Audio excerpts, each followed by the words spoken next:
pour se préparer. Bonjour et bienvenue dans cette vidéo.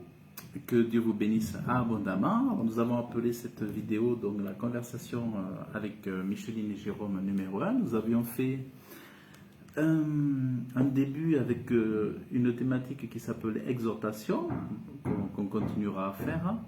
On avait fait aussi des questions-réponses avec Micheline pour que ceux qui sont abonnés aussi à ma page Facebook puissent connaître mon épouse et puis voir tout ce qu'elle pourrait aussi vous partager avec vous.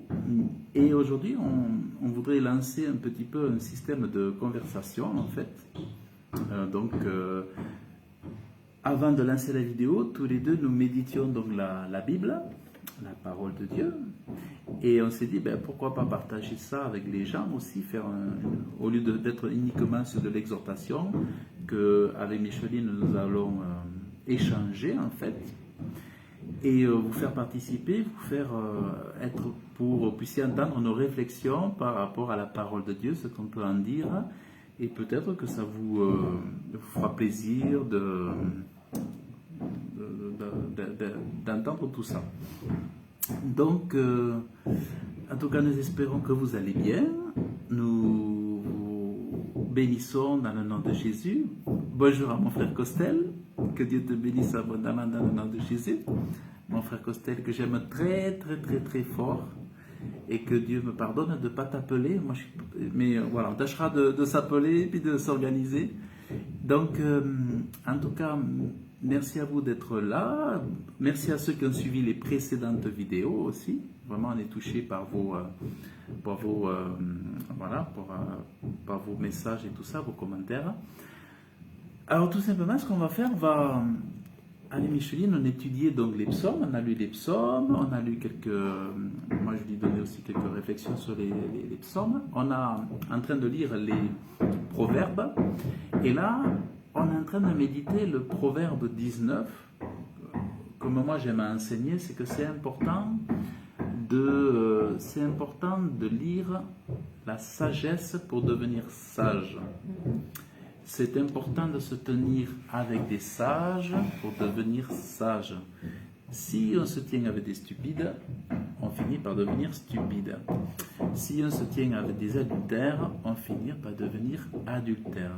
C'est-à-dire, c'est les mauvaises compagnies corrompent les bonnes mœurs.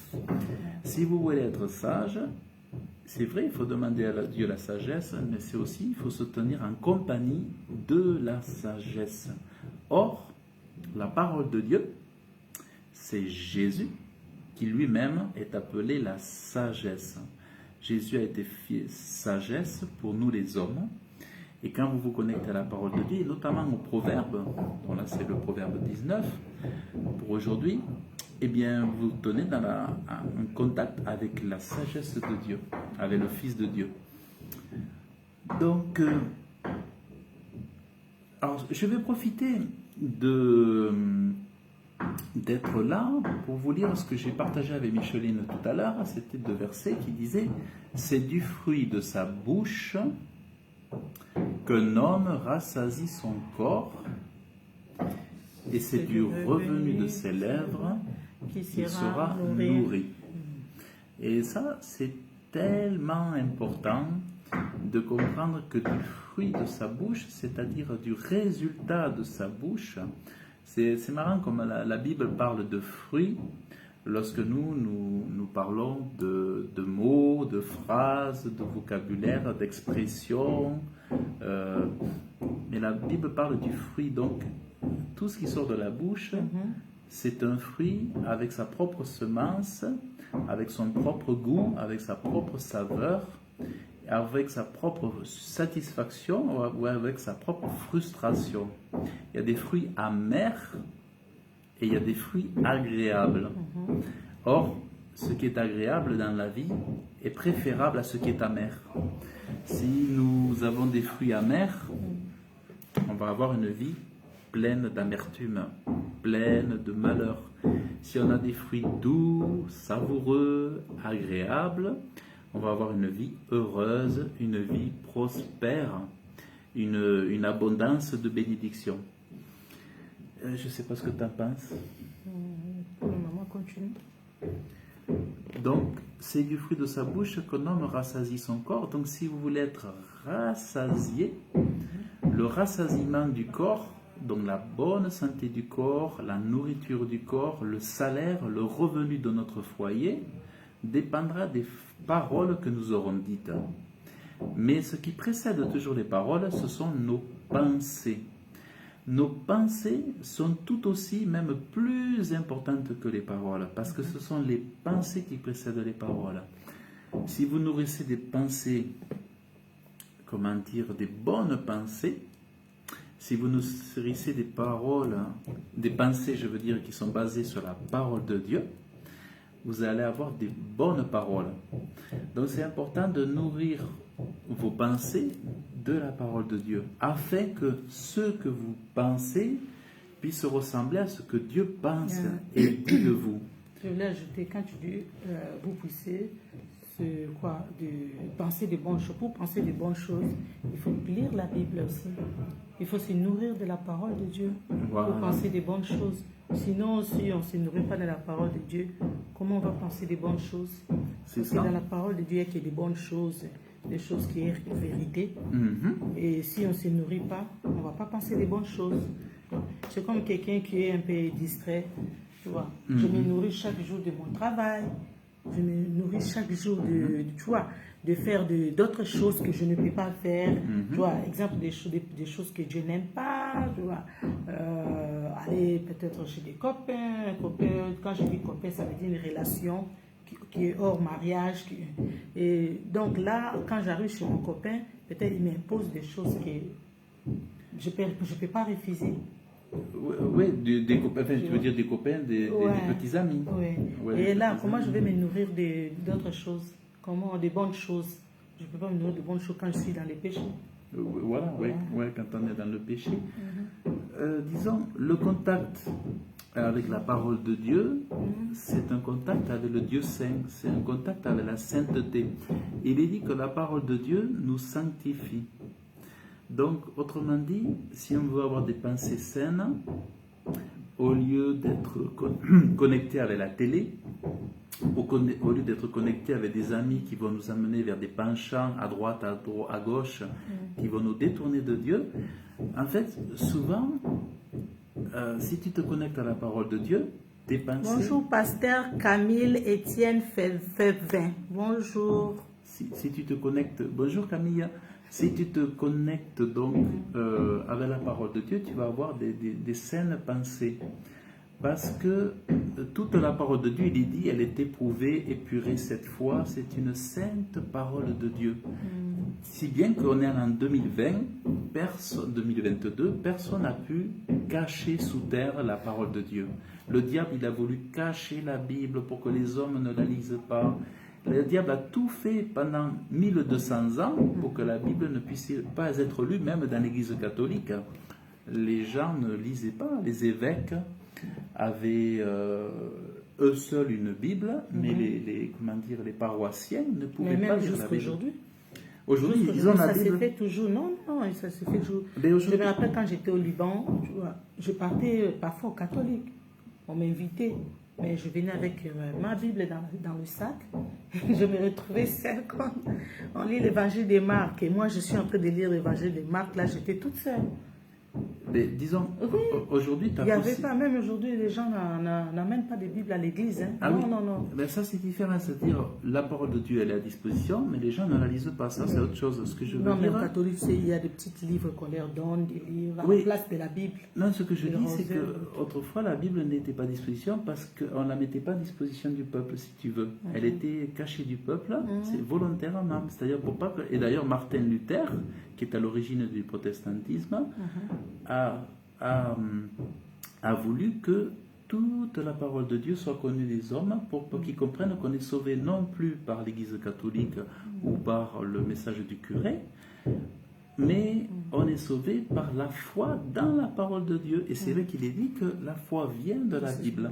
Par exemple, si tu lis dans la Bible par la foi que tu dois avoir des bonnes paroles pour avoir un bon salaire dans ta vie, parce qu'il est dit, c'est du fruit de sa bouche qu'un homme rassasie son corps. Donc si ta foi en ça, tu vas faire attention aux fruits de ta bouche.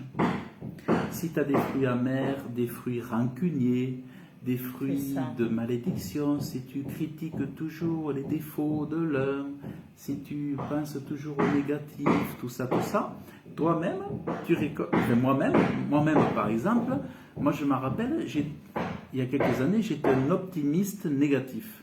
C'est-à-dire, j'avais confiance dans l'avenir, je savais que j'étais capable d'avoir un potentiel, mais j'étais négatif, j'avais tendance à voir le négatif. Et un jour, ça m'arrivait aussi, et moi aussi, je passais par là. Et on m'a dit un jour, mais t'es trop négatif. Oh, je dis, mais qu'est-ce qui m'arrive? Alors je me suis remis en question et j'ai commencé à réfléchir à ça. Je me suis mis devant Dieu. J'ai dit quoi? Je suis optimiste et négatif.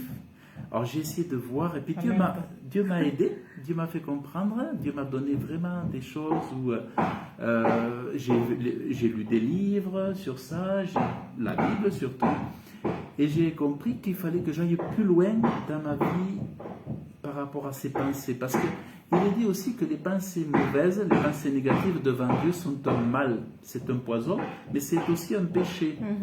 Donc, si on veut vivre en bonne connexion avec Dieu, il faut sortir les murmures et il faut sortir les mauvaises pensées. Je ne pense pas seulement avec Dieu, même entre nous les oui, humains, entre bien nous sûr. Dans la famille, au travail, avec des collègues. Donc, entre nous.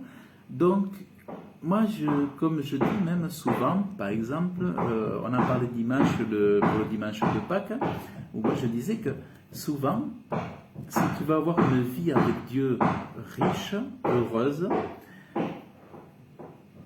si tu dois parler de quelqu'un, parle de lui en bien, de ce que tu as vu de bien chez lui, lorsqu'il est absent. Par exemple, vous avez un repas avec des amis, vous voyez autour d'un verre avec des amis. Si vous voulez vraiment avoir une vie épanouie, au lieu de parler de Judas dans son absence et de tous ses défauts, faites comme Jésus. Parlez de Judas, parlez avec Judas en bien, et vous le laissez faire. Si jamais vous devez parler de Judas, dites le bien qu'il a fait uniquement, et Dieu fera le reste. Mais ça veut dire que quand tu peux parler du bien, parle du bien. Sinon, n'en parle pas du tout. Parce que les paroles peuvent être les médisances, tout ça, c'est pas bon aussi. Voilà. Non, ce n'est pas que ce n'est pas bon aussi. Ce n'est pas bon. Mais ce n'est pas bon aussi, comme l'amertume, la médisance n'est pas bonne aussi, comme la médisance, l'amertume, comme la colère, comme la méchanceté, comme les critiques, comme les querelles, c'est pas bon aussi. Donc ça veut dire, dans une liste de choses pas bonnes, ça aussi c'est pas bon. Donc ça veut dire, faisons attention à tout ce que l'on dit, utilisons notre bouche pour bénir, par exemple. Comme disait la Bible, il est dit... Ce n'est pas ce qu'on mange qui suit l'homme, c'est ça, non? Voilà. C'est ce qu'on mange qui suit l'homme. C'est ce qui sort du cœur de l'homme. Voilà. C'est ça qui suit l'homme. Donc en gros, si nos pensées sont mauvaises, si nos pensées sont tournées vers le péché, vers le mal, eh bien en fait, on va avoir une vie qui va ressembler à nos paroles. En fait, c'est ça. Donc il faut arriver avec la parole de Dieu à se nourrir de bonnes choses pour que quand on est au contact des gens, on leur dise des bonnes choses. Ça. On leur fasse du bien, on leur dise, ben voilà, moi j'ai fait ça, j'ai réussi ça a marché, j'ai été béni. Donc quand on se rend compte... C'est pas sous forme de témoignages, ça? Ouais, voilà, sous forme de témoignages. Sous forme de témoignages, que tu témoignes qu'est-ce que Dieu a fait pour toi. Voilà. Tu parles de la Bible, de la parole de Dieu. Voilà, ouais, c'est ça. Au lieu de parler les mal, au lieu de parler sur le dos de l'autre. Sur les absents. Non, ça, c'est pas de Dieu, ça, c'est pas bien. Voilà, donc ça veut dire que notre bouche, alors comme je disais à Micheline tout à l'heure avant qu'on lance la vidéo, notre bouche, elle va produire notre salaire. Par exemple, vous allez appeler, admettons, si vous utilisez votre bouche uniquement pour mâchouiller du chewing-gum et regarder la télé. Votre salaire, ça va être le salaire de mâchouiller le chewing-gum. Il n'y a pas de salaire.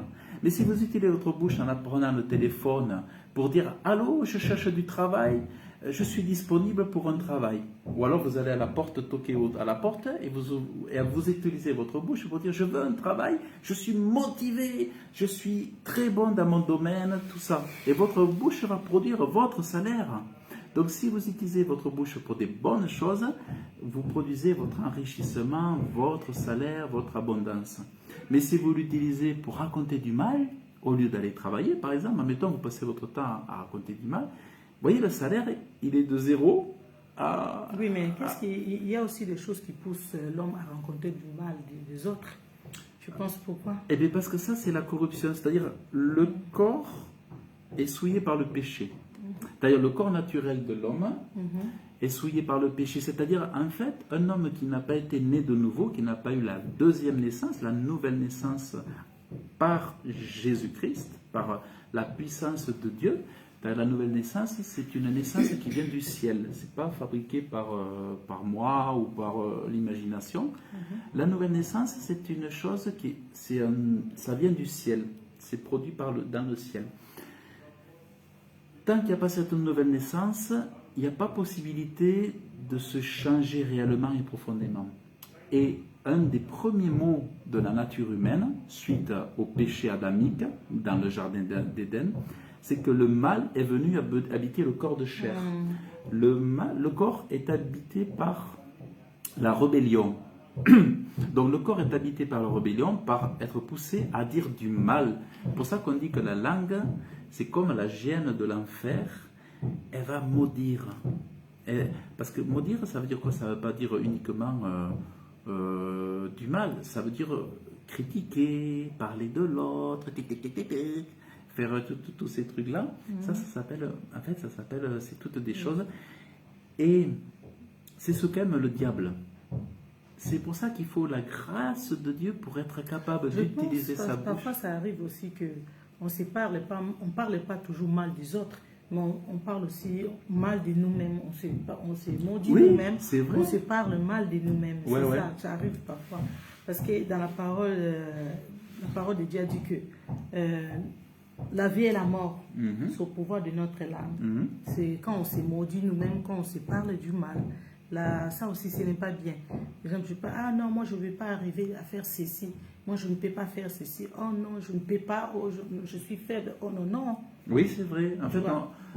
Dis-toi, je peux arriver. Avec l'aide du Seigneur, je peux arriver. Avec l'aide du Saint-Esprit, je peux arriver. Oui, c'est ça. Ben, c'est vrai que comme tu dis, il est dit dans Proverbe 18, verset 21, il est dit la mort et la vie sont au pouvoir de la langue. Voilà. Donc la mort et la vie, ça veut dire quoi? La mort, ça veut dire la malédiction. La vie, ça veut dire la bénédiction. Et la bénédiction, on en a tous besoin. Parce qu'être béni, c'est peu comme quand vous avez besoin que la pluie tombe sur votre champ pour que les pommes de terre poussent. Par exemple, vos enfants, ils aiment les frites. Mais si vous n'avez pas la pluie pour arroser le champ, il n'y a pas de nourriture, il n'y a pas de fruits, il n'y a rien sur la table. Et on a besoin de la pluie dans notre vie qui nous arrose pour amener la bénédiction. Donc, sans bénédiction, il n'y a pas de fruits. Et Dieu dit que c'est comme ça que les bons fruits vont venir d'un bon usage de la langue. Et ça, c'est tellement, tellement important. Il est même dit dans la parole de Dieu que celui qui sait garder sa langue, c'est un homme parfait. Donc, vous voyez, ça, c'est vraiment très intéressant. Oui, mais pourquoi celui qui sait garder sa langue, c'est un homme parfait? Pourquoi ça? Pourquoi est-ce qu'il va être parfait? Eh bien, parce que c'est par la langue que l'homme se souille. Ok. Par les pensées, par la langue. Un homme qui parle peu, pêchera peu. Il est dit, celui qui parle peu, pêche peu. C'est pour ça qu'il est sage de faire toujours attention à ce qu'on dit, de réfléchir avant de parler. Il est dit même qu'un homme qui se précipite dans ces choses n'est pas sage. On lisait tout à l'heure, par exemple, une âme sans prudence n'est pas un bien. Donc la prudence fait qu'on fait attention à ce qu'on va dire, même à notre enfant. Avant de parler à un enfant, pour ne pas lui faire mal, on va faire attention à ce qu'on va lui dire. On ne va pas s'emporter aux peurs, au risque de le blesser et peut-être d'être un handicap pour lui, pour son adolescence, pour sa jeunesse. Il faut faire attention. Donc il est dit, une âme sans prudence n'est pas un bien, et celui qui se précipite dans ses démarches ou dans ses paroles, il s'égare. Donc c'est important de toujours voilà, être posé et de ne pas parler par colère. Il ne s'agit pas de... il s'agit de se maîtriser en fait et de garder, faire attention à ce qu'on dit. Parce que combien de couples sont brisés, par exemple, à cause de paroles de colère, on s'emporte, on ne se maîtrise pas et on dit des choses et puis... Toute parole reste. Par exemple, si on dit quelque chose, si on ne brise pas cette parole, elle est ancrée et elle se manifeste dans le monde spirituel et après dans le monde matériel. Si par exemple vous parlez à votre femme, à votre homme et vous commencez à le maudire, si vous n'annulez pas cette parole va se manifester. Si vous ne la brisez pas, si vous ne demandez pas pardon à votre mari et même à Dieu, cette chose risque de s'accomplir. Donc il faut de suite... se pardonner, couper les paroles, briser les paroles, et même les paroles qu'on vous envoie. Admettons, il y a quelqu'un qui vous dit quelque chose, ah mais non, toi tu ne sais pas faire ça. Tu lui dis, mais toi tu ne sais pas faire des... Par exemple, moi je suis créateur de sites internet, entrepreneur. On me dit, oui mais toi tu ne sais pas faire des sites de qualité, on va me dire quelqu'un par exemple. Moi je vais dire, au nom de Jésus, c'est faux, c'est un mensonge. Je suis un entrepreneur de classe exceptionnel et je fais des sites d'excellente qualité. Je brise cette parole au nom de Jésus, je n'y ajoute aucune foi, mes sites sont de très bonne qualité. Donc c'est à nous de prendre le dessus et de ne pas laisser les gens nous empoisonner aussi. Non, c'est ce que tu dis, c'est bien. Moi j'étais toujours comme ça. Quand quelqu'un me parle de négatif, moi... directement, je réplique. Je réplique pas pour d'une façon impolie ou bien pour faire du mal. Non, je dis directement, ah non, ce n'est pas comme ça. Oh non, parce que moi, on m'a appris, parce que comme je t'ai dit, c'est dans l'abondance de la... On dit c'est l'abondance du cœur que la bouche parle.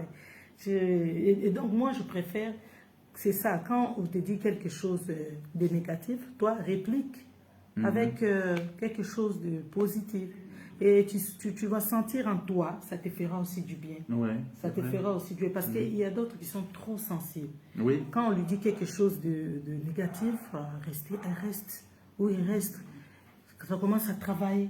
La personne commence à penser, mais oui, peut-être je ne vais pas arriver. C'est vrai, regarde, dernièrement, j'ai perdu ça. Dernièrement, j'ai fait ça. Et là, c'est mes expériences. Oui. J'étais quelqu'un de sensible. Tout ce que quelqu'un peut...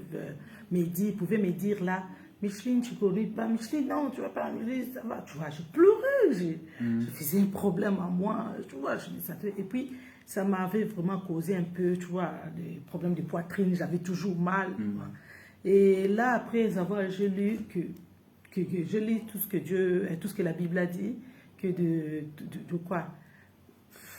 De l'abondance, je remets de moi. Des pensées qu'on a. C'est on parle de notre bouche, c'est ça qui arrive. Si on parle du bien, et du bien réussi, on parle de mauvais. Donc j'ai appris directement à ne pas prendre au sérieux, tu vois, prendre au cœur tout ce que les gens me disent de négativité. Non. Et c'est ça m'a vraiment beaucoup aidé dans ma marche aussi avec le Seigneur. Ça m'a beaucoup aidé et... Donc c'est comme ça. Hein. Donc ça veut dire que en fait c'est important. Donc pour avoir ces pensées pures, c'est la Bible. Si tu veux faire naître, en fait c'est-à-dire que notre source, il est dit que toutes mes sources sont en toi. Toutes les sources de la vie, c'est Dieu. Dieu, c'est l'auteur de la vie, c'est le créateur du monde, toutes choses lui appartiennent, tout. Même les animaux comptent sur Dieu pour leur nourriture. Donc, mes sources sont en Dieu, tes sources sont en Dieu, et tu vas puiser là-dedans pour avoir les bonnes pensées. Parce que, où veux-tu aller pour avoir les bonnes pensées? C'est vrai que, par exemple, les pasteurs vont t'enseigner, les pasteurs vont t'exhorter, les pasteurs vont faire des prédications, vont donner des conseils, mais lui, il va à la source pour lui, pour sa vie, parce que le salut est personnel. Mais chaque chrétien doit aller à la source aussi. C'est-à-dire, moi je dis souvent, même si tu vas à l'église, c'est bien, tu pries à l'église, mais prie aussi toi-même avec ton Dieu et entre dans la présence de Jésus avec ton Dieu. Comme ça, tu es dans sa présence et lui peut te communiquer sa force, sa vie, sa joie, tout. Oui, ça arrive aussi, la personne peut prendre aussi un jour, une journée pour lui seul, pour être en communion avec Dieu, une journée à la prière, il essaie, tu vois, il essaie de quoi? De se retirer tu vois, de tout pour parler avec son Dieu, prendre un jour de prière, un jour de parler avec Dieu, un jour de lire vraiment, tu vois. Parce que parfois, il y a beaucoup de gens qui vont au travail, ils n'ont pas le temps de lire. Tu vois. Je ne sais pas si parce que c'est eux-mêmes qui ne créent pas le temps, Peut-être. Ça m'arrivait aussi. Moi, je n'arrivais pas à créer le temps pour lire la Bible. Mais après, j'avais compris, lorsque je travaille, je peux avoir quand même 5 minutes. Tu vois, je viens, je regarde un peu là-bas comme ça c'est dit au Proverbe 19, tu vois. Je peux lire par exemple chapitre 1, chapitre 2. Une âme sans prudence n'est pas un bien, et c'est lui qui se précipite dans ses deux marches s'égare. Ah, ok. Seigneur, merci. Je loue le Seigneur pour ça. Et je prie, Seigneur, oui, je ne veux pas m'égarer, tout ça. Je veux m'importer. Aide-moi, Seigneur, à ne pas s'égarer, aide-moi. Et je continue mon travail. C'est ça que je pense que la plupart des personnes ont perdu, ou ne savent pas, ou les gens ne savent pas. Alors, c'est ça, oui, c'est ça. Mais en fait, je dirais, tu vois, par rapport aux pensées. Elsa. Coucou Elsa, bonjour. Bonjour. Et du coup, par rapport aux pensées, c'est important. Moi, j'ai enseigné récemment à une église ici à Kinshasa, à l'église, que la Bible est un puissant médicament. La Bible est le puissant médicament. Ouais. Et si tu comprends que la Bible est un médicament et que la Bible, une fois que tu l'as acheté, le livre une fois pour tout, après c'est gratuit.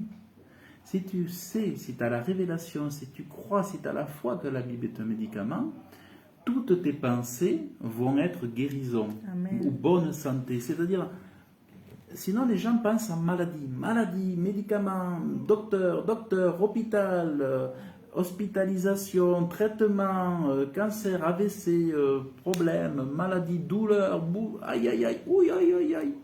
Mais si tu as la Bible dans les yeux, devant les yeux, si tu lis, que tu médites et que tu manges la parole de Dieu, parce que tu peux la méditer, mais aussi après tu peux la manger. C'est la manger qui va te permettre de profiter de toutes ces... Il ne suffit pas de méditer, il faut aussi manger la parole de Dieu. C'est le processus où là, tu te nourris de ça, parce que Jésus dit manger. Jésus dit que son corps est une nourriture et que son sang est un breuvage. Mais comme ces choses sont esprit et vie, Jésus est en train de nous dire que nous devons manger sa parole et boire aussi du Saint-Esprit, boire de tout ce qu'il peut nous donner. Donc si tu manges la parole de Dieu, tu manges la vie, et la Bible est un puissant médicament. Et donc toutes les pensées négatives, au lieu de penser bobo, douleur, tout, tu vas penser à bonne santé, guérison, surnaturelle, tu vas penser à délivrance, tu vas penser à la victoire sur la grippe. En même temps, dans la Bible, il y a aussi les miracles que Jésus a fait. Jésus a guéri beaucoup de gens sans médicaments. C'était que si tu crois, tu es guéri. Si tu as la foi, tu es guéri. Jésus plus disait que ta foi t'a sauvé. Oui, ta foi t'a sauvé. C'était pas les médicaments. Bon. Oui, et la foi vient de ce qu'on entend. Oui, on revient toujours. Voilà. Donc, si tu veux avoir, moi je dis, pour qu'un chrétien s'en sorte en tant que chrétien, il faut qu'il vive le surnaturel. Il faut que sa foi soit grande, parce que Jésus est le même. Foi. On dit Jésus est le même éternellement. Il est le même aujourd'hui, oui. Il est le même, voilà. Il ne change pas. Donc les miracles qu'il a fait dans le passé, il continue à les faire. Oui, parce qu'il y a des gens qui témoignent, des gens qui voient la grandeur de Dieu. Et aujourd'hui, même moi-même aussi, je suis aussi, comment on dit, je témoigne aussi la grandeur de Dieu. Dieu aussi m'a guéri dans beaucoup de choses. Voilà. Ouais. Et puis c'est vrai que quand on aborde le livre, la Bible, la Sainte Bible, il faut savoir que c'est un livre surnaturel. c'est ça que les gens ne comprennent pas. La Bible n'est pas un livre d'histoire, c'est un livre surnaturel. Mais c'est difficile que les gens croient que la Bible, tu vois, la- mettre juste leur foi à la parole de Dieu, tu vois, parce que Eh oui. on a habitué tellement de médicaments, tellement... Oui, mais il faut comprendre que les sorciers ont des livres, ils ont leur Bible, et ça leur fait faire des miracles. Il faut savoir que chez les sorciers, avec leurs livres, ils ont des super pouvoirs. Les sorciers, avec leurs livres, avec leurs prières, avec leurs incantations, ont des super pouvoirs, ils ont des miracles et tout ça. Donc, ô combien Dieu est plus grand que les sorciers, ô combien Dieu nous a justement donné la Bible, parce que c'est un bâton de commandement et d'ordonnance. C'est un bâton qui ordonne. Avec le bâton du commandement de la Bible, vous ordonnez parce que Jésus a donné sa vie, il a donné son corps pour que les hommes soient délivrés du diable. Par exemple, Jésus il s'est donné, il s'est offert pour sauver les hommes. Non plus pour qu'ils soient maltraités par le diable, mais pour que les hommes soient libérés et du diable et de l'enfer éternel. Parce que Dieu voulait que ce soit le diable qui subisse les peines, mais pas les hommes. Donc il a envoyé Jésus pour que par son sang, on soit délivré des chaînes de l'esclavage, du péché, du mensonge, de l'adultère et tout ça. Donc, si Jésus a tout vaincu, s'il est mort ressuscité, eh bien, nous avons, une fois qu'on a donné notre vie à Jésus, nous avons la victoire sur la maladie, par exemple. Il y a d'autres choses sur lesquelles nous avons la victoire, la délivrance. Ça veut dire que, du coup, notre fruit de la bouche ne va pas être « Oh, je vais pas bien. Oh, je vais mal. Oh, j'ai mal, oh, j'ai bobo. » Non, on va dire « J'ai la bonne santé en Jésus-Christ. Je ne peux pas si être tu te malade. » sens pas bien, c'est ça. Même si tu es malade. Oui. Même si tu te sens pas bien. Voilà. Même si tu vois, tu as vraiment... tu es sur le lit de l'hôpital. Tu proclames de ta bouche que je vais bien. Voilà. Je suis guéri. Au nom de Jésus, je suis debout. Même si tu es couché, tu ne te sens pas bien. Tu proclames de ta bouche, je suis bien, je suis guéri, je ne suis pas malade. Et tu verras comment Dieu va faire des miracles pour toi. Et pour avoir la conviction que ce que tu vas dire, ça va s'accomplir, il te faut mettre la parole devant les yeux. Amen. Le médicament, tu le mets dans la bouche. C'est-à-dire, tu le mets devant tes yeux. Déjà, tu le sors, tu vois, tu as un médicament, tu le sors, tu le mets devant toi, tu l'ouvres, hop, et tu le manges. La Bible, pour qu'elle soit imprégnée de foi et que ça se manifeste réellement, il faut la mettre devant tes yeux. Il ne faut pas que ça... C'est que si j'ai remarqué avec les gens, c'est comment les gens croient beaucoup aux médicaments. Pourquoi? Parce que les médicaments, quand tu les prends directement, voilà, tu l'avales. Et tu commences à, peut-être après 10 minutes, 15 minutes ou 5 minutes, tu commences à te sentir un peu bien, tu vois. Alors les gens veulent des choses plus vite, tu vois. Mais les médicaments, même quand tu prends quand tu prends le médicament, ça fait comme si ça te guérit. Oui. Mais après, si ce n'était pas, ça m'a guéri, par exemple, l'œil me faisait mal, ça m'a guéri. Et un autre jour, c'est l'oreille. C'est ça. C'est l'oreille qui me fait mal, tu vois. Quand on prend le médicament, tu vois, donc pour moi, le médicament, comme toujours tu dis, ça calme. C'est pas que ça guérit, mais ça calme. Ça apaise la douleur, ça cache la douleur. Oui, ça cache juste la douleur. Mais ce qui guérit, c'est la parole de Dieu. Ce qui guérit, c'est Dieu, ouais, oui, c'est la parole de Dieu. C'est Dieu lui-même, oui. Parce que quand Dieu, parce qu'il y a aussi des témoignages que non, la personne était malade, et quand il a invoqué le nom du Seigneur, il était guéri, Jésus lui a apparu. La nuit, il commençait à lui dire, peut-être Dieu lui a paru dans les songes, commençait à lui dire que j'étais guéri. Voilà. Et la personne s'est réveillée aussi le matin, la personne est guérie. Oui. Donc c'est la parole de Dieu qui guérit. C'est ça. Donc ce n'est pas les médicaments. Et en fait, quand les gens prennent des médicaments, ils ont foi dans le médicament et leur foi, en fait, c'est ce qu'on appelle l'effet placebo. C'est-à-dire 30% des 40 médicaments apportent une guérison, même si vous prenez que de l'eau. Hein. Si vous croyez que l'eau c'est un médicament, vous allez boire, par exemple, on met une fausse étiquette dessus, on fait un logo, on s'amuse à faire une fausse étiquette, mais on met de l'eau dedans, vous allez guérir parce que votre cerveau va être, vos nerfs, il y a des nerfs ici dans le cerveau qui sont très bien connus pour être des nerfs qui parlent à toutes les cellules, aux organes du corps. Et il est connu, d'après des scientifiques, que ces nerfs répondent à vos pensées, à vos croyances. Si vous croyez que ça vous guérit, ça vous guérit. Donc, c'est Dieu qui a créé cette merveille. Le corps est une œuvre extraordinaire. Si vous croyez que ça vous guérit, c'est ce qu'on appelle l'effet placebo. Je crois que c'est 30 à 40% des médicaments où il n'y a rien dedans vont guérir les gens parce qu'on leur a fait un sourire, on leur a donné ça avec le sourire, le docteur leur a dit ça va vous faire du bien, ça va vous soulager, ça va vous guérir. Les gens, avec leur seule croyance, ça va les guérir. C'est ça. Et pourtant, le médicament est inutile. Il faut savoir que plus de 80% des médicaments sont inutiles, voire dangereux. Il y a uniquement, je crois, 15 à 20% des médicaments qui guérissent, ou qui soulagent. La plupart, ils vont handicaper, ils vont même vous rajouter des douleurs. Mais par contre, le médicament de la parole de Dieu ou nourrir des bonnes pensées, par exemple, on lisait, c'est du fruit de sa bouche qu'un homme est rassasié, qui rassasie son corps. Si vous voulez être en bonne santé, eh bien, moi, ce que je fais, c'est pour avoir la bonne santé. Bon, je lis la parole de Dieu, je me nourris des guérisons de Jésus. Jésus, il était dit, il guérissait pas 1, 2, 3 malades. Il dit dans les évangiles, il n'est pas dit que Jésus guérissait 3 ou 15 malades. Je pense, pour moi, la guérison peut venir aussi quand tu te répands. De la repentance. Tout ça, c'est dans la parole de Dieu. Voilà. C'est dans la parole. Donc, quand tu lis la parole, tu verras beaucoup de quoi? Beaucoup de versets que Dieu te mettra en cœur. Le Saint-Esprit te conduit dans des versets pour ta guérison aussi. Oui, parce que quand tu te répands, par exemple, tu avais fait un mal, et je n'ai pas dit que que Dieu aime le mal pour nous. Ça, je n'ai pas dit.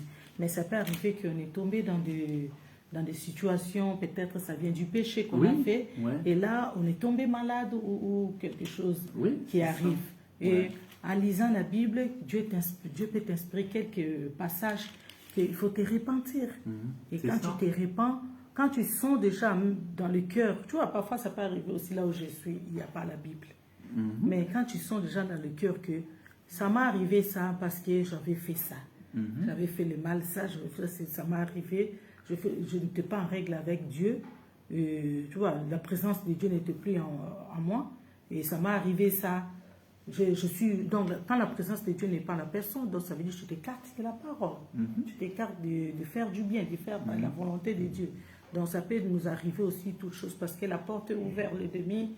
Quand on est dans les camps de l'ennemi, on a toujours des ennuis, tout ça. Ça peut nous arriver. Côté santé, quand on ne connaît pas la parole de Dieu, quand on ne connaît rien du Seigneur.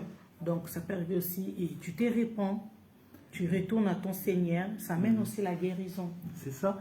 Mais la repentance, c'est pour ça que quand je dis la Bible est un médicament, c'est parce que c'est elle qui te mène à la repentance. Par exemple, c'est en lisant la Bible que tu vas savoir de quoi tu dois te repentir. Si tu lis pas la Bible, c'est parce qu'en fait la Bible est le guide pour te montrer de quoi te repentir. Donc, si tu lis pas la Bible, tu vas pas savoir qu'il faut te repentir des murmures. Si tu lis pas la Bible, tu vas pas savoir qu'il faut se repentir de la colère. Si tu lis pas la Bible, tu vas pas savoir qu'il faut se repentir de la méchanceté ou de la fornication. Donc, en fait, c'est la lecture qui t'amène à la repentance. Et de ce fait, grâce à la repentance, la Bible est un médicament. Parce que, par exemple, il est dit ici, dans le psaume 51, Ô Dieu, aie pitié de moi, selon ta miséricorde, selon la grandeur de tes compassions, efface mes forfaits. Efface mes forfaits, c'est efface mes péchés. Mais, dans l'intimité, par exemple, le roi David, l'homme de Dieu David, il se repentait d'avoir commis un adultère, par exemple. Il a dit à Dieu, je te demande pardon pour l'adultère avec cette femme. Bon, là, on ne l'a pas dans le détail, mais David, en cœur à cœur avec Dieu, dans son intimité, a dit pardon à Dieu pour l'adultère avec cette femme. Et de ce fait, quand nous lisons la Bible, pareil, comme dans un miroir, on se dit, tu te retrouves, je me retrouve. Par exemple, la Bible dit, tu laisses aller ta bouche au mal et ta langue trame la fraude. Mais j'ai laissé aller ma langue au mal. Pardon, mon Dieu. Vous comprenez? Donc, parce que si tu avais des gens avec le balai à faire ton ménage pendant que tu travailles, tu vas pas avoir le temps de penser à tes péchés. Mais le temps que tu vas méditer la parole de Dieu, Dieu va te dire, mais j'ai laissé aller ma bouche au mal. Mais j'ai menti, j'ai laissé aller ma langue à la fraude, j'ai menti. J'ai dit que ça m'avait coûté 20 dollars alors que ça m'a coûté que 10 dollars. Et du coup, j'ai gardé 10 dollars pour moi, j'ai retranché 10 dollars. Mais j'ai menti. Donc du coup, tu demandes pardon à Dieu, pardon pour la fraude, pardon pour que j'ai laissé ma langue au mal parce que j'ai critiqué Stéphanie, j'ai critiqué Mélanie, pardon d'avoir dit du mal de Mélanie. Et ensuite, quand tu vas aller à la guérison, oh, je te prie, papa, restaure-moi et donne-moi la guérison que j'ai en Jésus-Christ. Et paf, la guérison, elle arrive. Vous voyez? Et c'est comme ça que la Bible est le puissant médicament. Et ça change les pensées parce que le péché fatigue, le péché, il donne les mauvaises pensées, le péché épuise, alors que la sainteté ou les bonnes choses te donnent vigoureux comme un lion. C'est-à-dire quand tu sais, tu te sens bien dans ta peau, quand tu es à l'aise, tu fais des trucs qui vont bien, tu sais que tu fais des bonnes choses, tu es mieux, tu regardes autour de toi, tes yeux sont plus éclairés. Comme hier, je parlais au téléphone avec Dan, le petit que j'appelais Dan. Alors le petit me racontait quand même des histoires, il me raconte qu'est-ce qui se passe, tout ça avec, dans sa famille il y a un deuil qui est mort, un tel, bon. Après, le petit me dit, mais c'est sa faute aussi parce que Dieu avait révélé vraiment qu'il fallait qu'elle se répande pour qu'elle soit guérie. Parce qu'elle avait tellement de choses dans son cœur qu'elle avait caché, peut-être contre les autres. Et c'est qu'elle-même avait aussi fait, avait fait aux autres. Donc je pense que c'est de parler contre les autres, des actions, je ne sais pas. Et là où il était, Dieu lui disait toujours, il y avait des gens qui venaient le prêcher, que répands-toi, le Seigneur veut seulement que tu reconnaisses tout ce que tu avais fait du mal aux autres et tu te répands, tu demandes pardon. Peut-être que tu vois aussi des familles là, que tu as détruites, demander pardon et revenir maintenant dans la parole de Dieu. Revenir à prier et revenir à servir Dieu. Et elle était là, non. En fait, on ne sait pas vraiment ce qu'elle cachait, mais c'est qu'elle a vraiment refusé et la maladie est revenue. Et la maladie est revenue. La maladie s'empirait. Et là, elle est morte. Ça, je demandais, bon, elle ne s'est pas répandue, non, rien, elle n'a même pas dit pardon. Non. Et ça aussi, quand j'étais au Liban, je me rappelle à l'église là où je partais, c'était une église, je pense que beaucoup de gens connaissent ça, Ridim, c'est pour les Nigériens, le pasteur Adeboye, il s'appelle Adeboye, je ne sais pas si tu as déjà... Oui, il y a des branches là-bas au Liban, tout ça. Il y avait une dame, Nadine, elle est de Burundi, elle m'avait aussi raconté une histoire aussi comme ça, que le monsieur était à l'hôpital et elle est partie à l'hôpital pour lui faire peut-être accepter du Jésus, pour lui dire que non, répands-toi devant Dieu, répands-toi. Et la personne a refusé. Et Nadine, c'était le Dieu qui l'a envoyé, c'était le Saint-Esprit qui l'avait mis au cœur d'aller là-bas. Et la personne a catégoriquement refusé de pardonner. Refusé. Nadine a dit, je fais 2 jours, je partais. Et il a refusé, après il est mort comme ça. Et vraiment, Nadine, elle m'a dit, Michel, ça m'avait vraiment choqué. Ça m'avait vraiment choqué, ça m'avait fait mal. Comment est-ce qu'il a eu l'occasion, peut-être si c'était répandu, sa guérison était... Oui. J'allais lire la parole avec lui, on allait partager, mais il ne m'a pas laissé...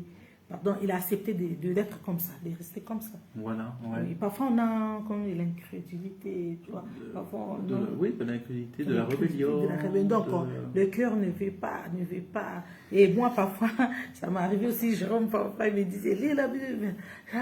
J'étais là parce que je ne suis pas trop habituée de lire la Bible.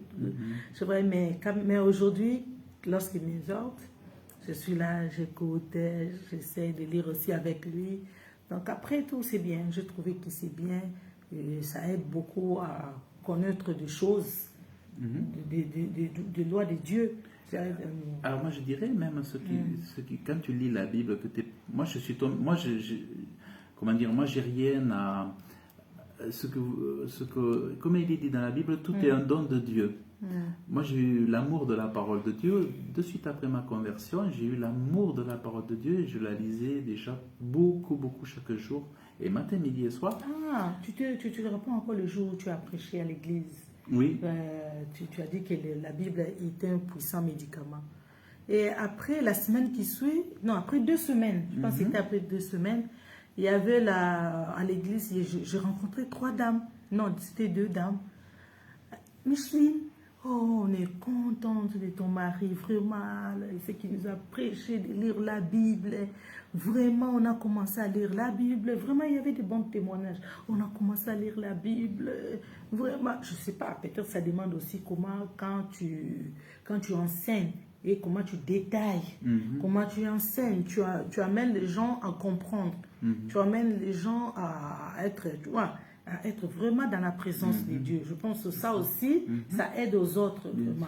Donc la femme a dit, non, Micheline, c'était très bien. Et commence à lire vraiment la Bible. On est en paix, on est bien, on est bien.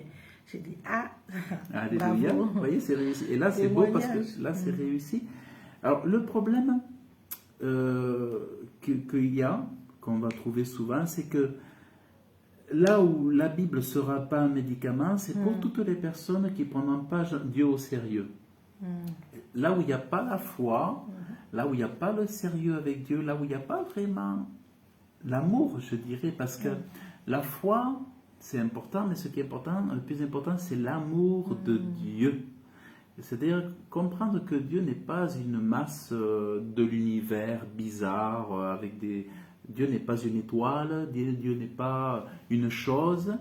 Dieu est un Dieu d'amour, avec un cœur, un esprit, qui est un Dieu merveilleux, plein d'amour.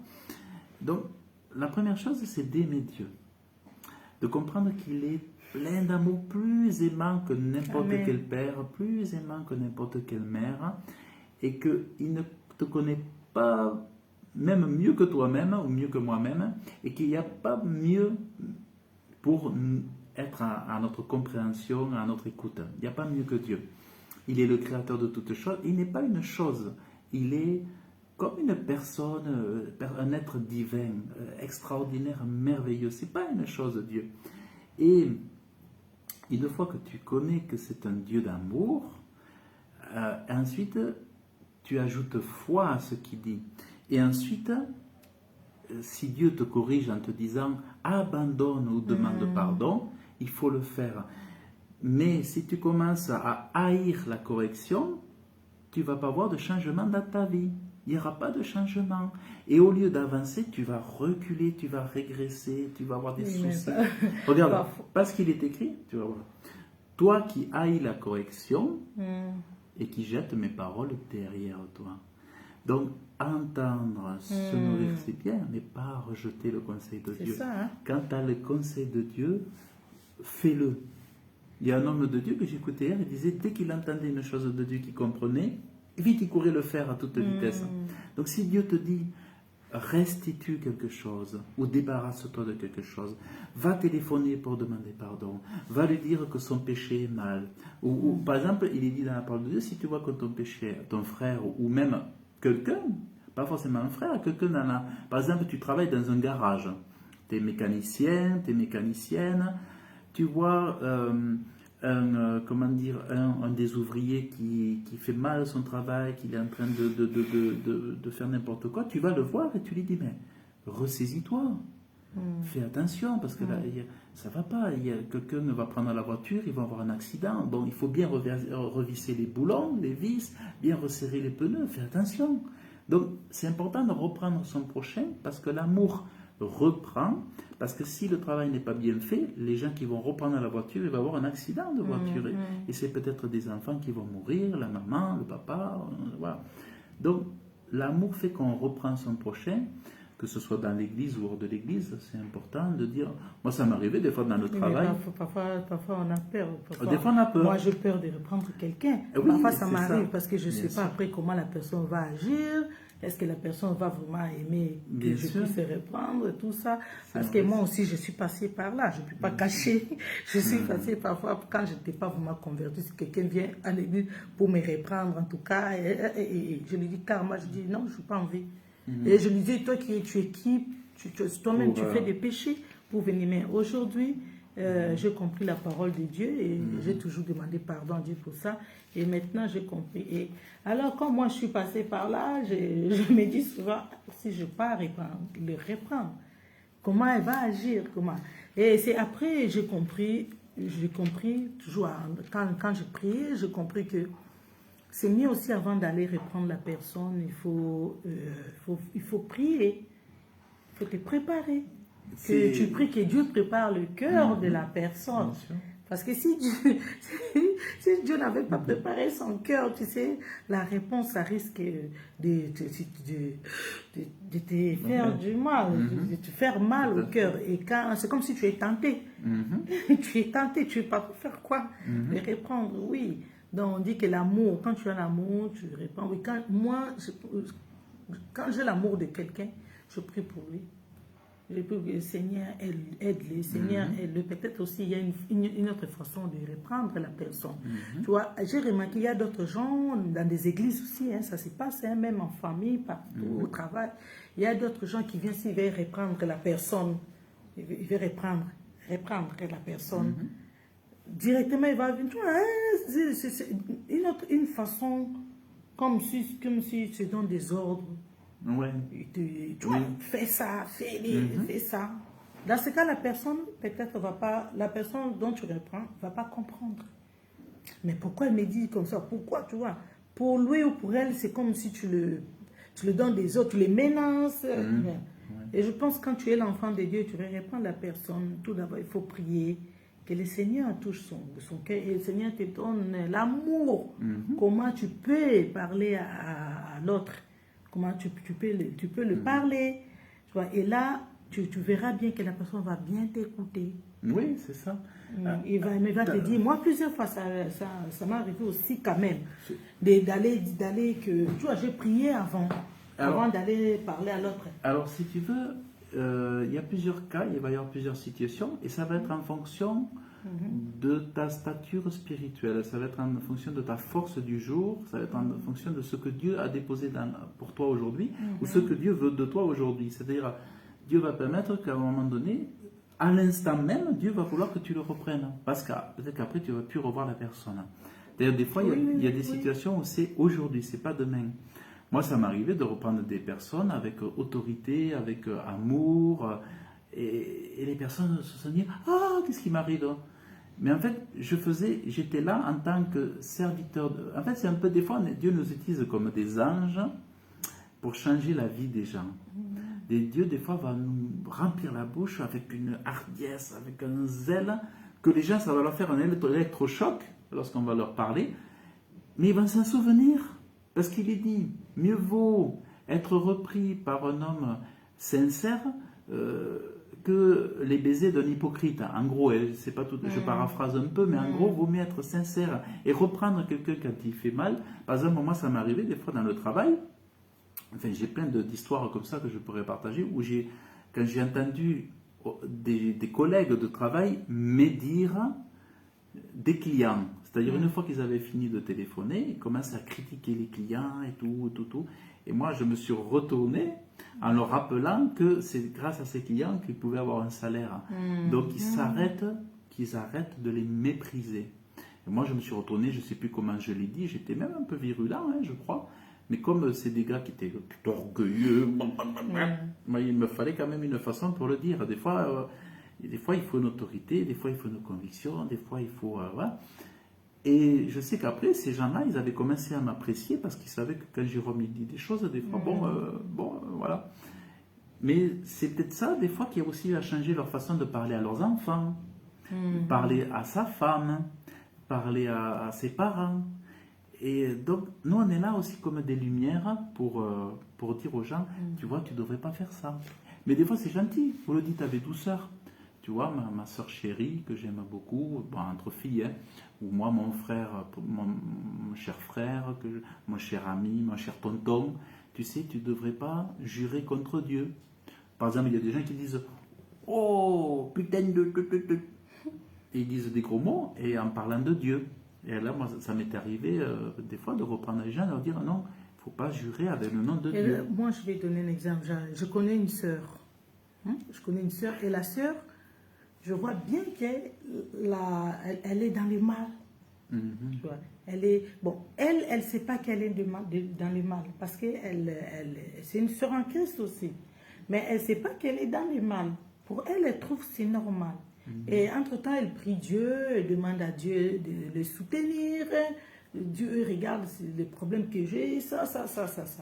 Et moi, je suis là, je vois que ce n'est pas la peine de prier ce genre de prières, que Dieu te soutient dans ces mal-là que tu. Comme elle ne sait pas qu'elle elle trouve ça c'est normal, demander le soutien. Tu vois. Et moi, quand je vois la femme, je ne peux pas la parler, je ne peux pas directement lui dire que non, il ne faut pas prier ça, il ne faut pas faire ça, parce que sa façon, elle est convaincue avec ce qu'elle fait. Ouais. Elle est tellement convaincue, elle dit que c'est le Seigneur et moi, je reste tranquille quand elle parle, j'ai envie de la reprendre, de dire non. Mais le fait qu'elle est convaincue, elle se voit autoritaire, elle se voit qu'elle connaît tout, elle sait tout ce qu'elle fait, c'est bien, ce qu'elle fait, c'est bien, et c'est comme ça, et elle est convaincue, c'est le Seigneur m'a dit, le Seigneur m'a dit. Mais moi, je dis, mais non, le Seigneur ne peut pas dire à propos de ça de cette façon, elle.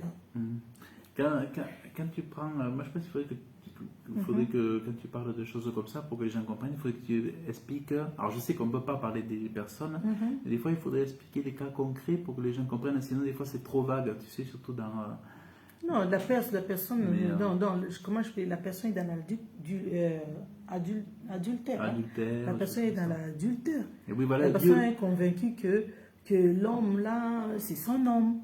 Mais l'homme là habite avec une madame. Une madame, mais ça ne marche pas entre eux, entre l'homme et madame, tout ça. La personne est convaincue, non, c'est mon homme. Tu vois, moi, en tant que l'enfant qui a l'esprit de Dieu, je ne veux pas dire qu'elle n'avait pas l'esprit de Dieu, selon elle, parce que c'est une chrétienne, selon elle, elle a l'esprit de Dieu. Et donc, elle se voyait, elle pense en elle que c'est bien ce qu'elle est. Là où elle attend, elle continue d'attendre l'homme. Oui. Et elle dit que c'est bien. Moi, je trouve que, mais non, ce n'est pas bien. Bon, là, c'est passé quand je suis au Liban, tout ça. Tu vois. Donc, je ne vais pas aussi, moi, je ne peux pas lui dire que non, tu ne peux pas faire ce genre de prière. Oui. Tu ne peux pas attendre qu'elle quitte, que la femme quitte, que c'est pas. Non, toi, ta prière sera que, Seigneur, remets-les ensemble. Remets-les, donc l'homme et la femme, là, ils se sont mariés. Ils sont ensemble, ils ont des problèmes. Seigneur, remets-les ensemble, fais en sorte qu'ils s'entendent. Tu vas prier du bien pour eux. Et entre-temps, le Seigneur va penser à toi aussi. Le Seigneur va te donner quelqu'un aussi qui sera pour toi seul. Donc, ce qu'on peut dire de ça, c'est que tout simplement, par exemple, ce qu'on appelle l'adultère, c'est coucher avec, c'est convoiter, et aussi avoir une relation sexuelle avec un homme marié ou une femme mariée, c'est ce qu'on appelle l'adultère, c'est convoiter un bien qui appartient à quelqu'un d'autre.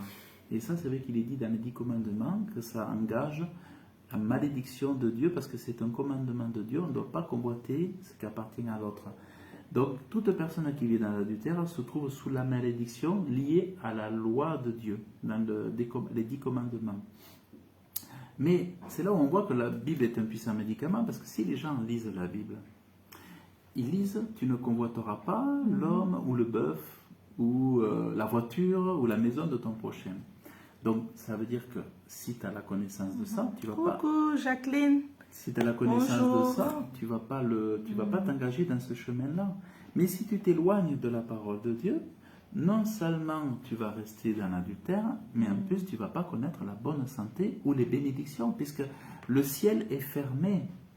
Et en plus, le malheur dans tout ça, c'est que si la personne est dans l'adultère et qu'elle demande que l'homme divorce pour qu'elle ou lui puisse se marier avec cette femme, c'est déjà pas la volonté de Dieu. C'est impossible que Dieu réponde. On ne peut pas répondre, demander à Dieu que fait que cet homme se sépare avec sa femme, qui divorce et que moi j'habite avec lui. Ça ne marchera jamais. Dieu n'exaucera jamais cette prière. Tu peux courir après un homme marié pendant 5 ans, 10 ans, 15 ans, tu vas finir dans les pleurs, dans le vide total. Dans le vide total. Tu n'auras rien. Tu auras perdu 15 années de ta vie. Ce qu'il faut faire, c'est que il faut fuir les hommes mariés, tout simplement, fuir les hommes mariés. Et donc c'est là, ça c'est très dangereux. Donc, mais si on n'a pas connaissance que l'adultère ou aller vers un homme marié, une femme mariée, c'est un péché, on va continuer tout en croyant que c'est bien, il n'y a pas de problème, on va à l'église, on continue et tout ça. Et on finit par avoir des paroles qui vont amener les gens à divorcer même.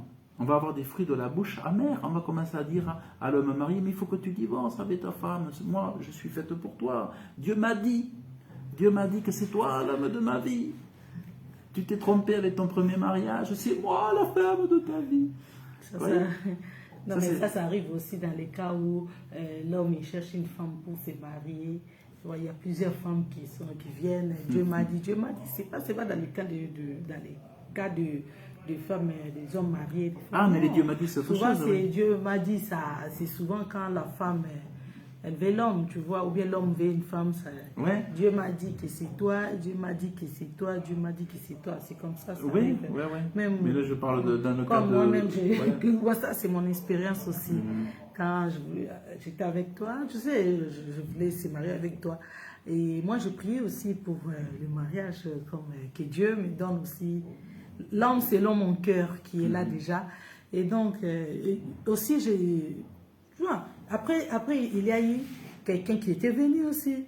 Dieu m'a dit que je prie. La personne m'a dit que je priais, c'était moi. Dieu m'a dit que tu es la femme de ma vie. Hein? Je regarde, mais moi, je parlais déjà avec lui. Donc, ma prière, c'était pour qu'on se marie avec Jérôme. C'était, Dieu t'a dit, j'étais un peu perdu, quoi. J'étais un peu perdu. Je me disais, qu'est-ce que je vais faire, Seigneur? Et je n'avais pas d'amour chez l'autre. Oui. Je disais, Seigneur, comment est-ce que je pas l'amour envers l'autre? Comment est-ce que je veux me marier sans amour? Dieu t'a dit, oh Dieu m'a dit. C'est très déstabilisant, Dieu m'a dit. Ouais. Là, maintenant, j'étais un peu perdu. À part lui, il y avait encore quelqu'un d'autre qui est venu. Qu'est-ce que j'avais fait? J'ai dit non. Je vais retourner en prière. C'est là que je commençais toujours à prier.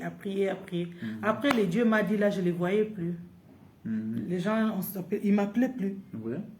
Les gens ne m'appelaient plus, je ne les voyais plus. J'ai dit, et moi, j'étais toujours avec Jérôme, on était en train de parler. Et c'est parler. Il parlait avec mes parrains, nos parrains maintenant, qui sont nos parrains spirituels aussi. Et là, c'est là où j'ai compris que, ils ne sont pas là. Donc, c'est parce que je t'ai rentré en prière. Et Dieu m'a montré clairement que ce n'est pas eux. Oui, c'est ça. Donc, les Dieu m'a dit, il faut vraiment faire très attention. Parce que les Dieu m'a dit sont aussi des paroles amères quand elles sont mensongères. C'est aussi, par exemple, imaginez que vous dites Dieu m'a dit, alors que ce n'est pas vrai. Imaginez, c'est pour ça faites attention à dire lorsque vous dites Dieu m'a dit. C'est pas seulement Dieu m'a dit que j'ai rêvé. Parce qu'en fait, si tu dis Dieu m'a dit alors que c'est ton rêve, ou que c'est tes pensées, ou que c'est ta volonté ou ton désir, tu mens, c'est un mensonge. C'est pour ça qu'il faut vraiment toujours faire attention. Et c'est ça, je dis que d'autres aussi, ça arrive. J'avais rêvé, quand je dormais, Dieu m'avait montré. M'avait montré exactement. Est-ce que c'est Dieu qui montre? Ou bien parfois c'est parce que aussi c'est nos pensées, ou c'est parce que nous aussi on veut ces choses, parce qu'on veut vraiment la chose. Parce qu'on veut, oui. On veut la chose. Alors ça fait qu'on commence même à rêver dans le rêve. Et bien Dieu dit dans l'Ecclésiaste que les rêves viennent de nos pensées, de nos multitudes de pensées qu'on a dans la journée. Beaucoup de rêves viennent de ces choses. Oui, mais parfois Dieu parle aussi. Dieu peut te parler. Bien sûr, parce qu'il dit que Dieu donne des songes. Oui, parce que pour savoir, Dieu donne des songes, donc c'est ça, l'ennemi aussi donne. Et pour savoir vraiment celle qui vient de Dieu, c'est ça, il ne faut pas se lasser de prier, de redemander à Dieu, vraiment, oui, exactement, si c'est toi qui m'as dit, reparle-moi encore. Tu donnes peut-être, Dieu, je veux des signes, ça. Et demande 3 fois, 4 fois, 5 fois. Donc, si ce n'est pas de Dieu, tu verras que ça va juste finir comme ça. Ça va se disparaître comme ça. Oui, c'est ça. Oui, parce que parfois, peut-être on dit que Dieu nous a menti, c'est Dieu, parce que c'est Dieu. J'avais prié le Seigneur, et le Seigneur directement, l'homme est venu. où la femme est venue, où le travail est venu. Après quelques temps, le travail, là, tu n'es plus contente. Oui. Non, je vais arrêter. Tu cherches comment arrêter, tu cherches comment laisser le travail. Ou bien l'homme, tu cherches comment maintenant le quitter. Pour la femme, tu cherches comment la quitter. Après, mais comment tu quittes encore le mariage là où tu étais, comment tu divorces, ou soit comment tu ne travailles plus. Non, ça ne marche pas. Oh, mais tu avais dit que Dieu t'avait dit. Tu avais prié. Mais comment est-ce que ça... Oh, non, mais ta réponse sera quoi? Que Dieu t'a menti? Tu vas dire que non, Dieu ment. Tu ne peux pas dire que Dieu ment, parce que la Bible dit que Dieu ne ment jamais. Donc ça veut dire que tu ne t'es pas bien préparé depuis les débuts. Tu ne t'es pas bien préparé depuis le début, c'est ça. C'est que j'avais dans mon témoignage là, j'avais dit que moi, parfois, il y a des gens qui peuvent se demander aussi pourquoi elle, comment elle a fait. Comment, j'ai rien, je n'ai pas fait quelque chose de grave. J'ai juste suivi le conseil de Dieu. J'ai juste suivi ce que Dieu me guidait. Dieu me guidait, ce que Dieu me mettait à cœur de faire. Dieu me disait, fais ça. Va comme ça, fais ça, va comme ça. Il y avait tellement de tentations, tellement de tentations. Je ne peux pas dire plus que ça. Mais comme Dieu m'avait déjà révélé, Dieu m'avait déjà mis au cœur que Micheline, fais attention, fais ça, fais ça. Quand je voyais ça venir, et ça, tout ça, pourquoi je t'ai éveillé dans mon esprit de faire ce que le Seigneur m'a montré. Pourquoi? C'était parce que j'étais tout le temps j'étais, comment on dit, sous les pieds de Jésus. Ouais. J'étais sous les pieds de Jésus. J'étais toujours en train de prier. J'étais toujours en train de chercher la face du Seigneur. Et j'étais là à l'église chaque matin, à 5 h du matin. Je vais au culte matinal. J'étais là toujours en train d'écouter la parole, de lire la Bible, de prier, de demander à Dieu. Et donc c'est ça que... Ça fait que quand Dieu me répondait, quand Dieu me parlait, je suivais ses conseils. Et moi, j'ai percé. Entre-temps, j'étais en train de percer directement. Ouf, c'est arrivé. C'est une chose que moi-même aussi, j'étais étonnée. Ah, Seigneur, tu m'as surpris. Donc, c'était comme ça, de rester sous les pieds de Jésus, de lire la Bible, de rester dans l'église, de prier et de chercher la révélation du Seigneur. Tu vois. Même la Bible a dit qu'un peuple sans révélation, c'est un peuple mort. Oui, un peuple sans loi, sans vision, sans connaissance est mort. Mais ce que je pourrais dire par rapport à tout ça, c'est que il faut tâcher, tant qu'on est sur cette terre, de se garder loin du mal. Que ce soit nos pensées, que ce soit nos paroles, tout a un pouvoir en fait. Il y a un pouvoir de vie ou de mort.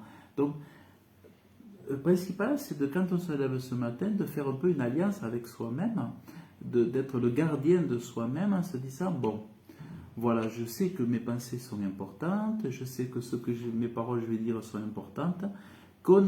Ayant connaissance de ce pouvoir, à moi d'utiliser la parole de Dieu pour que la parole de Dieu change ma vie. À moi, parce que j'ai foi en Dieu, à moi d'être sérieux avec Dieu et à moi de me tenir loin du mal. J'avais fait un deuxième enseignement à l'église à Kinshasa où j'avais expliqué que la force la force du chrétien réside dans la sainteté. Or, la sainteté vient par l'obéissance. Là où il n'y a pas d'obéissance à Dieu, il n'y a pas de sainteté. Et là où il n'y a pas de sainteté, il n'y a aucune force vive. Il n'y a aucune puissance. Toute puissance utile, nécessaire et cruciale est dans la sainteté. Donc, sainteté veut dire dans ce qu'on pense, dans ce qu'on dit et dans ce qu'on fait par rapport à ce que Dieu attend de nous. Donc, vraiment, ça c'est très important. Et je dirais que pour gagner cette sainteté, c'est important de lire ce que Dieu veut de nous et ce qu'il déteste que nous faisions. Donc vraiment, plus on va lire, plus on va savoir. C'est pour ça que c'est un peu quand on étudie, hein, si on veut étudier la médecine, plus on va étudier les livres de médecine, la structure du foie, la structure du cœur, le pancréas, plus on va étudier, mieux on va connaître toute la biologie nécessaire à la réussite du diplôme. Mais si je laisse les livres sur l'étagère et que je m'en vais jouer au foot avec les copains, ou si je sors en discothèque avec les copines et que j'oublie mes études, je ne vais pas avoir mon diplôme de médecine. Et si je veux vraiment être intelligent dans les choses de Dieu, c'est important, indispensable, de me nourrir de bonnes pensées, et ça changera, ça révolutionne notre vie. Donc moi, je trouve que c'est intéressant de parler de ça, parce que on a tous besoin d'avoir des choses qui nous font du bien. Et voilà. C'est ça, voilà. Voilà, bon, en tout cas, ben, vous remercie pour cette... donc voilà, vous voyez, on a fait ça sous forme de conversation, plus que d'exhortation pure et dure, ou plus que, ou différemment avec des questions-réponses. Donc, tant pis. Voilà, donc on s'excuse pour la coupure. On a eu une petite coupure, pour ceux qui verront la vidéo en direct, ils ne sentiront pas la coupure, mais pour ceux qui sont en live, l'auront senti. Donc en tout cas, ben, on vous remercie énormément d'avoir suivi cette vidéo. Merci à tous, que Dieu vous bénisse abondamment. Si vous sentez que cette vidéo peut faire plaisir à quelqu'un, ben, nous vous invitons avec plaisir à la partager sur vos murs, sur vos réseaux. Si vous voulez vous abonner à la chaîne, au flux Facebook, à la page Facebook, ça sera avec grand plaisir. Et on vous souhaite une heureuse journée et que Dieu vous bénisse abondamment. Sachez que Dieu est merveilleux. Amen. Dieu est vivant. Amen. Dieu est là aujourd'hui et il n'y a pas mieux que Dieu. Tu ne trouveras pas tout ce que tu peux trouver dans le monde comme auprès de Dieu. Donc c'est vraiment, c'est pas... C'est Dieu qui donne tout, c'est Dieu qui donne tout. Il y a tout La en Dieu. guérison, la paix, la joie, c'est Dieu, c'est Dieu. Tout. C'est Une Dieu, paix que ouais. même le monde, même si tu étais multimilliardaire, tu ne pourrais pas avoir cette paix, cette joie-là. Ah oui, hein, ça, et Jérôme, ça m'arrive aussi de se poser des questions.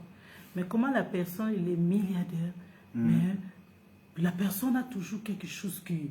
Il a des problèmes. Et bien voilà, ben c'est un sujet qu'on partagera dans notre vidéo. Hein. Ouais, ok. Qui sait. Donc ben, on vous embrasse très très fort, que Dieu vous bénisse dans le nom de Jésus-Christ. Et merci d'avoir suivi. À très bientôt. Excellente journée. Que Dieu vous bénisse abondamment dans le nom de Jésus. Comme on dit chez nous, chez les chrétiens. Bye bye.